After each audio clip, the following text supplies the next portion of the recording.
Police and city officials in New York City, they are preparing for the possible indictment of former President Trump, which could come as early as tomorrow.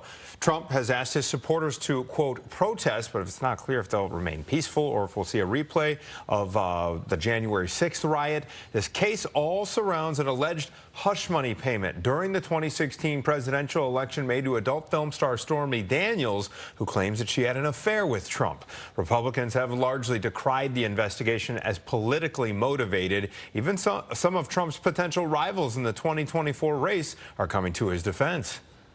To go back many, many years ago to try to use something about porn star hush money payments, that's an example of pursuing a political agenda.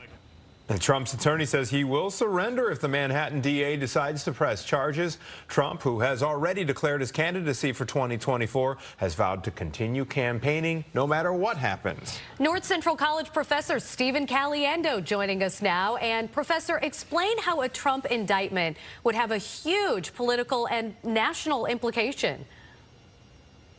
Good afternoon to both of you. There really be two implications, one political and one legal. From the legal perspective, of course, it's very bad news for the Trump camp. As we know that the former president is facing a number of indictments, only this one on the federal one, but then there's a Georgia case too, and some other things that are still percolating.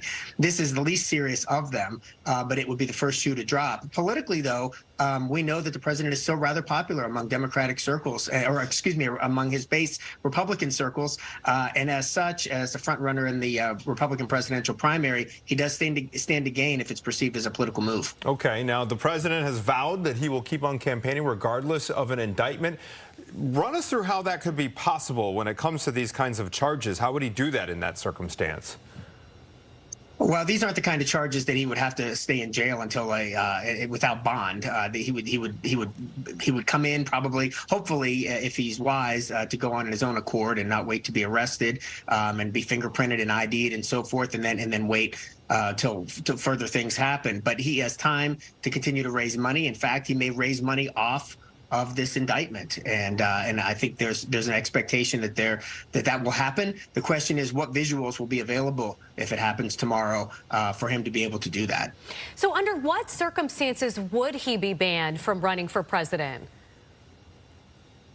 We are completely in unprecedented waters here. A lot of this, especially, remember that the nomination process is a private process. We think of it as elections and caucuses, and it goes state by state, but it's really the party that's running these things. And so if he can be nominated for president, for sure. And so there's a lot to happen in the next 18 months in terms of what the Republican voters and what the Republican Party itself wishes to do. The problem is at this point for them is that he's the front runner. And as you saw from the clip you just played from Ron DeSantis, some of his opponents and of course DeSantis isn't declared yet, but presumed to be opponents, are coming back in support because they know that even if President Trump isn't able to run again, they're going to need that support moving forward as well. Okay, Professor Stephen Caliendo, always good to see you. Thank you for the insight this afternoon. It's great to see you both. Thank you.